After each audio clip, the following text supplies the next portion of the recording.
Engkau Tuhan yang setia, waktumu selalu yang terbaik. Engkau Tuhan sandaranku, dan ku hanya kan berharap padamu. Satu-satunya yang ku andalkan, satu-satunya yang ku percaya. Engkau sumber kekuatan, sumber pengharapan, sumber kedamaian. Satu-satunya yang ku andalkan, satu-satunya yang ku percaya. Engkau Tuhan memberkati, Tuhan penyembuhku, Tuhan pemulihku.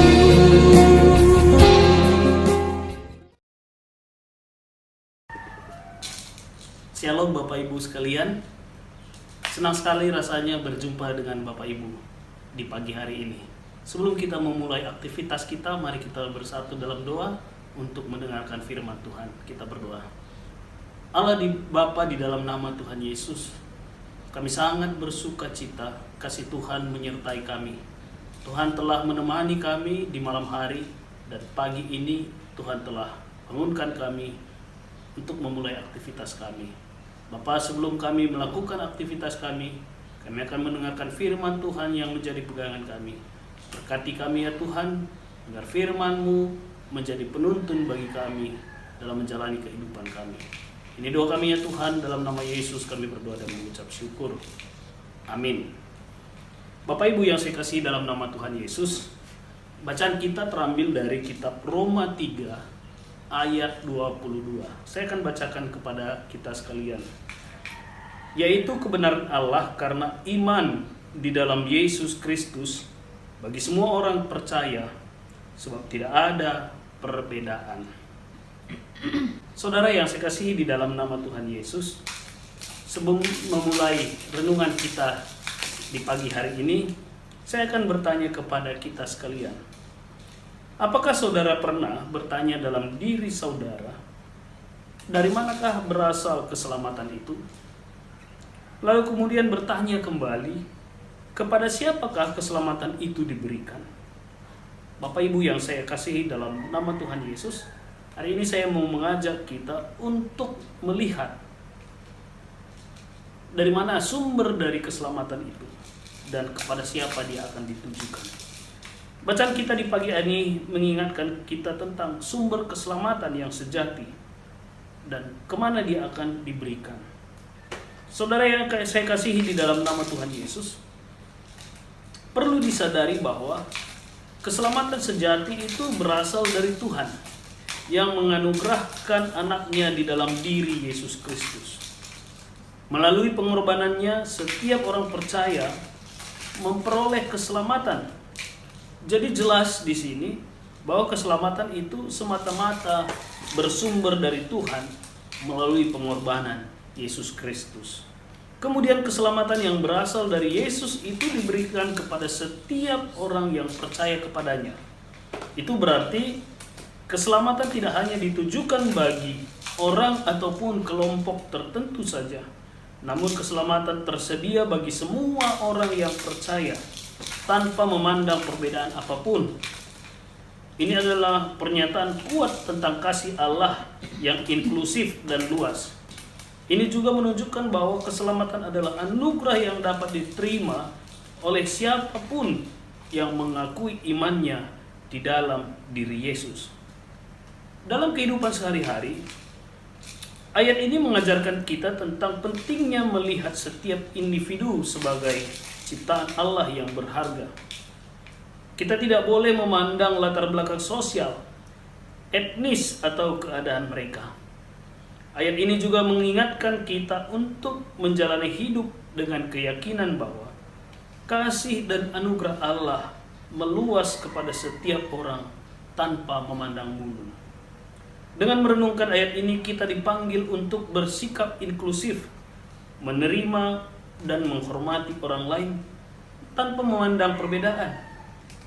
Kita harus memperluas cinta dan kasih kita kepada semua orang, mendorong persaudaraan, persatuan, dan pengertian di antara sesama manusia.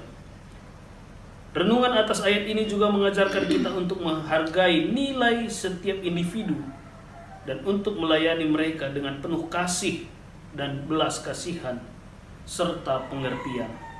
Dengan menghayati ajaran yang terkandung di dalam bacaan kita di pagi hari ini, kita dapat membangun komunitas yang lebih inklusif, saling menghormati dan saling mendukung satu dengan yang lainnya di dalam perjalanan iman kita.